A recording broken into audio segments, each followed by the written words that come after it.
வணக்கம் and welcome to the show interesting info. April 4 இன்னைக்கு international carrot டே அப்படின்னு சொல்லிட்டு ஒன்று செலிப்ரேட் பண்ணுறாங்கப்பா. கேரட் தானே போய் கடையில் கேட்டால் காலையில் 10 ரூபா தரப்போகிறாங்க வாங்கிட்டு வந்துடலாம் அப்படின்னு நீங்கள் நினைப்பீங்க. பட் அவ்வளோ சாதாரணமான கேரட்டை இடம் போட்டுறாதீங்க. ஏன்னா இன்றைக்கி உலகத்தில் இருக்கக்கூடிய ஒரு டாப் 10 முக்கியமான காய்கறிகள்னு எடுத்திங்கன்னா அதில் கேரட்டும் ஒன்றா இருக்கும்பா. ஏன்னா வருஷத்துக்கு கிட்டத்தட்ட 40 மில்லியன் டன் அப்படின்றது இதனுடைய வர்த்தகம் நடந்துருக்கு தான். அதுலையும் சீனா தான் அதனுடைய ஃபஸ்ட்டில் இருக்குது இந்த வர்த்தகத்தில். இந்த கேரட்டுக்கு ஏன் இவ்வளோ இம்பார்ட்டன்ஸ் இவங்க கொடுக்குறாங்க அப்படின்னு பார்த்தீங்கன்னா, கிபி 1ஆம் நூற்றாண்டுலேருந்து இந்த கேரட் நம்ம யூஸ் பண்ணின்னு இருக்கிறோம். அதுவும் பேர்ஷியாவில் தான் பார்த்தீங்கன்னா இதனுடைய தாயகமாக இருக்குது. அங்கேருந்து தான் பார்த்தீங்கன்னா உலகம் முழுக்க பரவி இருக்குது அப்படின்னு சொல்கிறாங்க. ஐரோப்பியர்கள் பார்த்தீங்கன்னா இஸ்லாமிய நாடு கொண்டு போயிருக்காங்க. அங்கேருந்து பார்த்தீங்கன்னா கொஞ்சம் கொஞ்சமாக உலகம் முழுக்க எல்லா நாடுகளுக்கும் போயிருக்குங்க. இன்றைக்கி கேரட் சாப்பிடுங்க கண்ணு நல்லா இருக்கும் அப்படிலாம் சொல்லுறாங்க. பட் ஆரம்பத்தில் இந்த கேரட்டு விளையும் போது பார்த்தீங்கன்னா ஊதா கலர்லாம் இருந்துதான். தட் மீன்ஸ் பர்பிள் கலரில் இருந்துக்குது. ஏன் இந்த பர்பிள் கலரில் இருந்துக்குது அப்படின்னு பார்த்தீங்கன்னா அந்தோசைனின் அப்படின்னு சொல்லிட்டு ஒரு வேதிப்பொருள் இதோட இருந்துக்குதுங்க.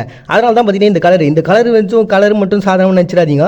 ஏன்னா இந்த கலர்னால பார்த்தீங்கன்னா அதில் இருக்கக்கூடிய பவர் வேற மாதிரி. ஏன்னா அதை சாப்பிட்டீங்க அப்படின்னா இந்த 2வது வகை நீரிழிவு நோய்களை அதை குணப்படுத்துமா.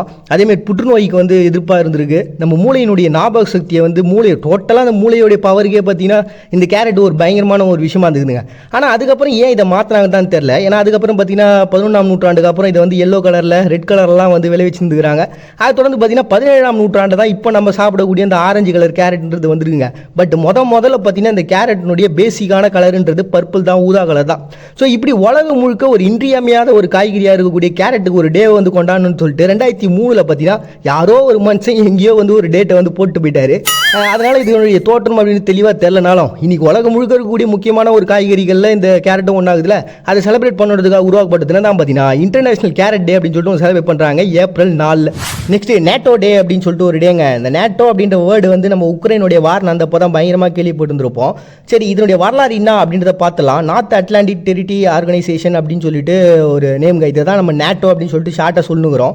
இது வந்து ஃபஸ்ட் டைமாக எப்படின்னா 2ஆம் உலக போர் முடிஞ்சதுக்கு அப்புறம் பிரான்ஸ் ஐக்கிய ராஜ்யம்லாம் ஒன்றா சேர்ந்து என்ன பண்ணாங்க, இவங்க பார்த்து சண்டை போட்டுனேங்கிறாங்க. எப்போ எவன் தாகுவானே தெரியல, இதுல நம்ம தப்பிக்கணும்னா கொஞ்சம் ஒன்றா சேர்ந்து இருந்தால் தான் வேலைக்கு ஆகும்னு சொல்லிட்டு அவங்க ஒரு கூட்டணியை உருவாகலாம்னு சொல்லிட்டு டன் கிரீக் அப்படின்னு சொல்லிட்டு ஒரு ஒப்பந்தத்தை போடுறாங்க. இதனுடைய பேஸே பார்த்தீங்கன்னா இதுதான். ஸோ இது தொடர்ந்து பார்த்தீங்கன்னா என்ன பண்ணாங்கன்னா அமெரிக்காவினுடைய ஹாரிஸ் டர்மன் அப்படின்ற ஒரு ஜனாதிபதியாக அந்த பர்சன் என்ன பண்ணுறாரு, அது நடந்த ஒரு வாரத்திலே இவங்க சொல்கிறது கரெக்டு தான், இது நம்ம இன்னும் கொஞ்சம் ஸ்ட்ராங் ஆகணும், நிறைய நாடுகளை ஒன்றா சேர்த்துக்கலாம் அப்படின்னு சொல்லிட்டு பேசுகிறாங்க. அப்படி பேசினதுலாம் பார்த்தீங்கன்னா 1948 யூகே கூட்டணின்னு சொல்லிட்டு ஒன்று உருவாகுறாங்கப்பா. அந்த கூட்டணியில் தான் பார்த்தீங்கன்னா ஏகப்பட்ட நாடுகள் ஒன்றா சேர்றாங்க. சேர்ந்ததுக்கப்புறம் அவங்களுக்கு ஒரு பெரிய பலம் கிடைக்குது. இவங்க பேசிக்காக இதை உருவாக்குனதுக்கு காரணம் என்னன்னு பார்த்தீங்கன்னா ரஷ்யாவுடைய தொல்லை தாங்க முடியல. அவங்க வந்து சைடு பார்த்தீங்கன்னா பிரச்சனை போயினுக்குது. ஏன்னா அந்த சமயத்தில் அந்த உலகப்போர் முடிஞ்சதுக்கப்புறம் பனிப்போர்னு ஒன்று ஸ்டார்ட் ஆயிடுச்சு. என்னன்னா இவங்க ராக்கெட் விட்டாங்கன்னா அவங்களும் ஒரு ராக்கெட் விடுவாங்க. இப்போ இவங்க ஒரு கண்டுபிடிச்சிட்டாங்கன்னா அவங்க அதுக்கு ஆப்போசிட்டாக இன்னொரு கண்டுபிடிப்பு. இவங்க பூமியில் ஒரு வாட்டியை போட்டாங்கன்னா அவங்க ஒரு வாட்டியை போடுவாங்க. இப்போ நான் சொன்னதெல்லாம் சும்மா விளையாட்டுக்காக சொல்ல, உண்மையாகவே இது எல்லாமே நடந்துருக்குது. ஸோ இப்படி ஆப்போசிட்டாக ஒரு விஷயங்கள் நடந்துருக்குதுல, அதுக்கெல்லாம் வந்து ஒரு தற்காப்பாக நம்ம வச்சுக்கணும். நாளை பின்னாடி நமக்கு சண்டைன்னு ஒன்று நடந்துச்சுன்னா நம்ம எல்லாரும் ஒன்றா சேர்ந்து தாக்கத்துக்கு ரெடியாக இருக்குண்டா அப்படின்னு சொல்லிட்டு உருவாகின படம் தாங்க இது. வந்து உள் மறைவான ஒரு விஷயம் தான். பட் அந்த ஒப்பந்தத்தில் இந்த விஷயங்கள்லாம் இல்லை. அப்படி எல்லாம் ஒன்றா சேர்ந்து ஒரு ஒப்பந்தத்தில் கையெழுத்து போட்டு ஒரு கூட்டணியே சேர்ந்தாங்களே, அந்த நாள் தாங்க இந்த நாள். ஸோ இப்படி 1948 இவங்க எல்லாம் ஒன்றா சேர்ந்துருக்கலாம். பட் அதுக்கப்புறம் பார்த்தீங்கன்னா இதனுடைய செயல்பாடுகள் உலக நாடுகளில் இப்போ எங்கேயாவது பிரச்சனை நடக்குது அப்படின்னா இவங்களோட கூட்டணியில் இருக்கவங்களுக்கு இவங்க வந்து பண உதவி மட்டும் தான் கொடுத்துருந்தாங்க. டைரெக்டாக போய் சண்டைலாம் போடல. இது எப்போ ஒரு பெரிய லெவலில் மும்பரமாச்சு அப்படின்னா 1990 குவைத்தில் வந்து ஈராக்கினுடைய போர் நடந்ததுங்க. அப்போ தான் ஃபஸ்ட் டைமாக இந்த கூட்டணி தங்களுடைய வேலையை காட்டுறாங்க. போய் குவைத்துக்கு சப்போர்ட்டாக போய் உள்ளே இறங்கினாங்க, ஈராக் அச்சு ஓட விட்டான். ஸோ இப்படி அவங்களோட கூட்டணியுடைய பவர்ன்றது எல்லாருக்கும் தெரிய ஆரம்பிச்சது. அதோட தான் பார்த்தீங்கன்னா நம்ம உக்ரைன் வாரில் பார்த்தோம். பட் ஆனால் ரஷ்யா வந்து நீ எவனா கூட்டுவா நான் பார்த்துக்கிறேன்னு சொல்லிட்டு கெத்தான் நின்ட்டாங்க. ஸோ ஒரு கட்டத்தில் பார்த்தீங்கன்னா டேரெக்டாக அவங்களால மோத முடியாமல் இதே மாதிரி இந்த பண உதவிகள், ஆயுத உதவிகள் அப்படின்னு சொல்லிட்டு குத்துனுங்கிறாங்கப்பா. ஸோ இப்படி ஒரு பெரிய கட்ட பஞ்சாயத்து நடத்தக்கூடிய ஒரு கேங்காக தான் பார்த்தீங்கன்னா இந்த நேட்டோ இருக்கிறாங்க. இப்படி கடைசியாக உக்ரைனோட சேர்த்து கிட்டத்தட்ட 30 நாடுகளோடு இன்னைக்கு பயங்கரமான ஒரு டீமாக ஒரு கேங்காக ஃபார்ம் ஆகிறாங்க இந்த நேட்டோ. அந்த நேட்டோவை செலிப்ரேட் பண்ணுறதுக்காக உருவாக்கப்பட்ட வந்து தான் பார்த்தீங்கன்னா நேட்டோ டே அப்படின்னு சொல்லிட்டு ஒன்று செலிப்ரேட் பண்ணுறாங்க ஏப்ரல் 4.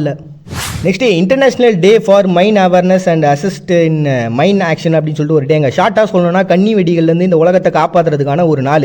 கன்னி வெடியா இப்போ எங்கே பார்த்துலாம் இருக்குது அப்படின்னு நீங்கள் நினைக்கலாம். பட் ஆனால் ஒரு காலத்தில் இந்த கன்னி வெடி அப்படின்றது இப்போ எப்படி அணு ஆயுதத்தினுடைய ஒரு பிரச்சனை நம்மளெல்லாம் பயம்புத்துதோ அதே அளவுக்கு ஒரு பெரிய பயத்தை இந்த கன்னி வெடிகளும் ஏற்படுத்தியிருந்தது. இன்றைக்கும் பார்த்தீங்கன்னா அதனுடைய தாக்கங்கள் உலக அளவில் இருக்குது. கிட்டத்தட்ட 78 நாடுகள் இந்த கன்னி வெடிகளால் இன்னைக்கு வரைக்கும் பாதிக்கப்பட்டுருக்கிறாங்க. கிட்டத்தட்ட வருஷத்துக்கு 20,000 மக்கள் வந்து அதனால் பாதிப்படைஞ்சு இறப்பு விகிதம் அதிகமாகுது. பொதுமக்கள்லேருந்து குழந்தைங்க தான் அதில் பார்த்தீங்கன்னா கிட்டத்தட்ட 80% வந்து பாதிக்கப்பட்டுங்கிறாங்க. அன்றைக்கி அவங்க பொறிச்சு வச்சுட்டு போனதை அவங்க ரிமூவ் பண்ணாமல் அப்படியே விட்டு போனதால் ஏற்பட்ட பிரச்சனை தான் இது. இது வந்து பார்த்தீங்கன்னா ஐக்கிய நாடுகளினுடைய சபையில் செக்ரட்டரி ஜெனரலாக இருந்த ஒரு பர்சனு, இவர் வந்து பான் கி மூன் அப்படின்னு சொல்லுவாங்க. இவர் தான் பார்த்தீங்கன்னா 2005 என்ன பண்ணியிருக்காரு, இதை பற்றி ஐக்கிய நாடுகளில் உட்காந்து பேசியிருக்காரு. இந்த மாதிரி ஒரு பிரச்சனை இருக்குது, அது எல்லாத்தையும் நம்ம வந்து தீர்த்து வைக்கணும். ஏன்னா நம்ம அதை கண்டுக்காமல் விடுறதுனால எவ்வளோ பேர் பாதிக்கப்பட்டுக்கிறாங்கன்னு சொல்லிட்டு ஒரு நல்ல மனுஷன் பேசினாருப்பா. அப்படி பேசினதுக்கு அப்புறம் பார்த்தீங்கன்னா ஒட்டவா ஒப்பந்தம்னு சொல்லிட்டு ஒரு ஒப்பந்தத்தை போட்டாங்க. அந்த ஒப்பந்தத்து மூலமாக பார்த்தீங்கன்னா 164 நாடுகள் வந்து சைன் பண்ணிட்டாங்க. இந்த மாதிரி உலகத்தில் இருக்கக்கூடிய இந்த கன்னி வெடிகள்லாம் ரிமூவ் பண்ணிடலாம். அதே மாதிரி இந்த ஆயுதங்கள் அதனுடைய எச்சங்கள்லாம் இருக்குல்ல, அதெல்லாம் எடுத்துடலாம். இது வந்து நில வளத்துக்கு ரொம்ப மோசமான ஒன்று அப்படின்னு சொல்லிட்டு எல்லா மனுஷங்களும் சைன் போட்டாங்க. பட் ஆனால் இதில் சைன் போடாத சில நாடுகளுக்கு யார் தெரியுமா? சீனா, ரஷ்யா, அமெரிக்கா. முக்கியமான மெயின் புள்ளிகளே இவங்க தான். அவங்களே சைன் போடாமல் விட்டாங்க. இதை தொடர்ந்து பார்த்தீங்கன்னா இதில் பெரிய லெவலில் பாதிப்பு அப்படின்றது ஆப்கானிஸ்தானு, அப்புறம் போஸ்மானியா, பெர்முடா, கம்போடியா, எகிப்து அப்படின்னு சொல்லிட்டு ஏகப்பட்ட நாடுகளில் பார்த்தீங்கன்னா இன்னைக்கு வரைக்கும் இதனுடைய தாக்கம் வந்துகிட்டே இருக்கு. ஸோ இது எல்லாத்தையும் அகற்றியே ஆகணும் அப்படின்ற ஒரு மும்பரமான வேலைகளில் தான் ஈடுபட்டுங்கிறாங்க. ஸோ இந்த கன்னி வெடிகளை அகற்றணுன்றதுக்காக உருவாக்கப்பட்ட ஒரு தினம் தான் பார்த்தீங்கன்னா இந்த தினம் ஏப்ரல் 4 செய்கிறாங்கப்பா. நெக்ஸ்ட் வேர்ல்டு ரேட் டே அப்படின்னு சொல்லிட்டு ஒரு டேங்க. இது வந்து ரேடிலிஸ்ட் அப்படின்னு சொல்லிட்டு ஒரு அமைப்பால் உருவாக்கப்பட்டு தான் 1995 ஃபர்ஸ்ட் டைம் வாஷிங்டனில் ஒரு அமைப்பு நடந்ததுங்க. அந்த நிகழ்வு நடந்ததை பேஸ் பண்ணி வச்சு தான் பார்த்தீங்கன்னா இந்த நாளை அவங்க சூஸ் பண்ணிக்கிறாங்க. நம்மளாம் பார்த்தீங்கன்னா எலி எப்படியாவது ஒழிச்சு கட்டணும்னு சொல்லிட்டு எலி பொறி வைக்கிறதுலேருந்து அதுக்கு சோறை பேசஞ்சு வைக்கிறதுலேருந்து நீ எவ்வளோ வேலைகளை பார்த்துட்டோம். ஆனால் அதெல்லாம் தாண்டி நம்மளை எல்லாத்துக்கும் டிமிட்டி கொடுத்து அந்த எலி ஓடி போயிடுது. ஆனால் இவங்க பார்த்தீங்கன்னா எலிகளை வளர்க்கறதுக்கு ஏன் இவ்வளோ ஆர்வம் செலுத்துறாங்க அப்படின்னு பார்த்தீங்கன்னா, நீங்கள் அந்த எலியை வளர்த்து பாருங்கள் சார். வீட்டு எலிங்களை இந்த வெள்ளை எலிலாம் வளர்க்குறோம், அதெல்லாம் நீங்கள் வளர்த்து பாருங்கள். நீங்கள் நாய்களை வளர்க்கும் போது எப்படி உங்களுக்கு ஒரு பீஸ்ஃபுல் இருக்குதோ அதே மாதிரி இந்த எலிங்களை வளர்க்கத்தோ இருக்குது. அதே மாதிரி இது பெருசாலாம் ஒன்றும் கவனிக்கணும்னு பெரிய லெவலில் பைசாலாம் செலவு பண்ணி வச்சுக்கணும்லாம் அவசியம் இல்லை. இது பயங்கர இன்டெலிஜென்ட்டாக இருக்கும். அட் த சேம் டைம் பார்த்தீங்கன்னா ரொம்ப விசுவாசமானது, ரொம்ப குறும்புத்தனமாகவும் இருக்கும். ஸோ வளர்த்து பார்த்தீங்கன்னா தான் உங்களுக்கு அதில் இருக்கக்கூடிய ஒரு அழகு உங்களுக்கு புரியும்னு சொல்லிட்டு அவங்களால சொல்லப்படுதுப்பா. ஸோ அப்படி இந்த ரேட்டுங்கெல்லாம் வளர்க்கக்கூடியவங்களால ஒரு டே வந்து சூஸ் பண்ணி உருவாக்கப்பட்டது தான் பார்த்தீங்கன்னா இந்த வேர்ல்டு ரேட் டே அப்படின்னு சொல்லிட்டு ஒரு டே வந்து செலிப்ரேட் பண்ணுறாங்க ஏப்ரல் 4. நெக்ஸ்ட் இண்டிபெண்டன்ஸ் டே வந்து ஸ்னீகல் அப்படின்னு சொல்லிட்டு ஒரு பிளேஸுங்க. இந்த நாட்டில் இருக்கவங்க செலிப்ரேட் பண்ணுறாங்க. இந்த நாட்டை பொறுத்த வரைக்கும் பார்த்தீங்கன்னா வானம் பார்த்த பூமின்னு நம்ம சொல்லுவோம்ல, அந்த மாதிரி தான் மழையை தான் விவசாயத்துக்கு பேஸாக இவங்க யூஸ் பண்ணுறாங்க. 5% தான் பார்த்தீங்கன்னா அந்த பாசனம் அந்த வசதியெலாம் அவங்க நாட்டில் இருக்குது. அதனால் விவசாயம் அவங்க பண்ணுறதுன்றது கொஞ்சம் கஷ்டமான வேலை தான். பட் இருந்தாலும் பார்த்தீங்கன்னா இன்றைக்கி உலக நாடுகளுக்கு வந்து வேர்க்கடலை இதெல்லாம் வந்து அவங்க ஏற்றுமதி பண்ணுறாங்க. இவங்களோட பெரும்பான்மையான பொருளாதாரம் பார்த்தீங்கன்னா இந்த தங்கம், கரும்பு, அப்புறம் பாஸ்பேட்டு, இரும்பு, மீன் பிடிக்கிறது, இதுதான் பேசிக்கு. இந்த நாட்டில் வந்து போதை பழக்கம் அதிகமாக குழந்தைங்க மத்தியில் இருக்குதுன்னு சொல்லிட்டு இவங்க வருத்தப்படுறாங்க. சரி, இதெல்லாம் ஒரு பக்கம் இருக்கட்டும். இந்த நாடு ஏன் இன்னைக்கு இண்டிபெண்டன்ஸ் டே செலிப்ரேட் பண்ணுறாங்க பார்த்தீங்கன்னா 15ஆம் நூற்றாண்டில் போர்ச்சுகல் உள்ளே வந்தாங்க. அதை தொடர்ந்து பார்த்தீங்கன்னா பிரான்ஸ் 16ஆம் நூற்றாண்டில் இவங்களை கண்ட்ரோல் எடுத்துக்கினாங்க. ஒரு கட்டத்துக்கு அப்புறம் பார்த்தீங்கன்னா கிறிஸ்டியானிட்டி 18ஆம் நூற்றாண்டு உள்ள வந்து அந்த அடிமைத்தனத்தெல்லாம் ஒழிஞ்சுது. இப்படி எல்லாம் ஒழிஞ்சு முடிஞ்சதுக்கப்புறம் பார்த்தீங்கன்னா ஃப்ரெஞ்சு சூடானோட சேர்ந்து மாலி ஃபெடரைசேஷன் சொல்லிட்டு ஒரு அமைப்பை உருவாக்குனாங்க. அதில் இவங்களும் போய் ஜாயின் பண்ணிக்கிறாங்க. 1959 என்ன ஆச்சுன்னா இந்த கூட்டமைப்பில் ஏண்டா ஒரு காலத்தில் இந்த ஃப்ரெஞ்சுக்காரன் தான் எங்களே அடிமை வச்சுருந்தாங்க, நீங்கள் அவங்களோடய சேர்ந்துன்னு இருக்கீங்க, உங்களுடைய கருத்துக்கள்லாம் எங்களுக்கு ரொம்ப முரண்பாடாகுது, எங்களுக்கு தேவையே கிடையாது உங்கள் கூட்டணி, நாங்கள் ஒன்றை தனியாக போயிடணும்னு சொல்லிட்டு இந்த ஸ்னீகல் அப்படின்ற ஒரு பிளேஸ் வந்து தனியாக வந்துட்டாங்கப்பா. இவங்க தனியாக வந்தது என்னமோ இந்த ஏப்ரல் 4, பட் ஆனால் அவங்களுக்கு தனியாக ஒரு குடியரசு அமைச்சதுன்னு பார்த்தீங்கன்னா 1960 தாங்க. அந்த ஆகஸ்ட் மாதம் தான் அவங்க உண்மையான இண்டிபெண்டன்ஸ் டே வந்து கொண்டாடுறாங்க. பட் இருந்தாலும் நாங்கள் பிரிஞ்சு வந்த இந்த நாளே எங்களுக்கு சுதந்திரம் தான்டா அப்படின்னு சொல்லிட்டு இன்றைக்கி மோஸ்ட்லி அவங்க நேஷனல் டேவும் at the same time independence டேவாகவும் இன்றைக்கி செலிப்ரேட் பண்ணுறாங்க ஸ்னீகல் ஏப்ரல் 4.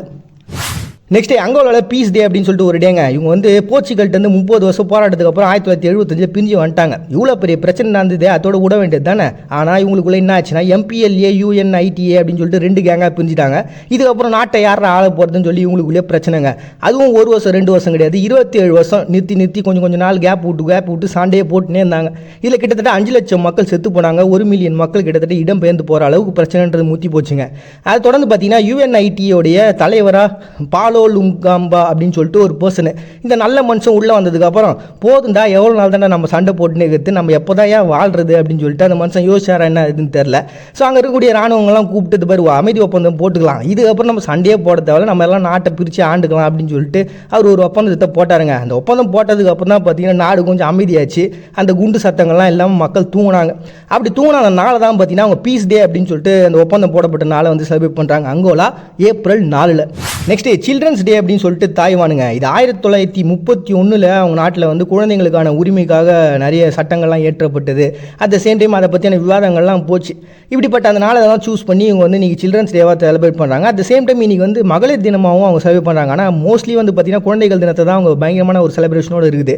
ஸோ இந்த நாளை பொறுத்த வரைக்கும் குழந்தைங்களுக்கான அந்த பாலியல் வன்கொடுமையாக இருக்கட்டும், இல்லை அவங்களுக்குன்னு இருக்கக்கூடிய உரிமைகள்லாம் நம்ம கொடுக்கணும். இந்த வீட்டில் குழந்தைங்களை போட்டு அடிக்கிறது இந்த மாதிரிலாம் வேலையை பார்க்கக்கூடாது. அவங்கள வந்து அன்பை காட்டினா போதும், அவங்க நல்லபடியான ஒரு பெரிய லெவலுக்கு வந்துடுவாங்க. அவங்களுக்கு என்னென்னலாம் வசதிகளை செஞ்சு கொடுக்கணுமோ அதெல்லாம் செய்கிறதுக்காக நடவடிக்கை எடுக்கக்கூடிய ஒரு நாளாக தான் பார்த்தீங்கன்னா தாய்வானில் இன்றைக்கி சில்ட்ரன்ஸ் டே அப்படின்னு ஒன்று செலிப்ரேட் பண்ணுறாங்க ஏப்ரல் 4.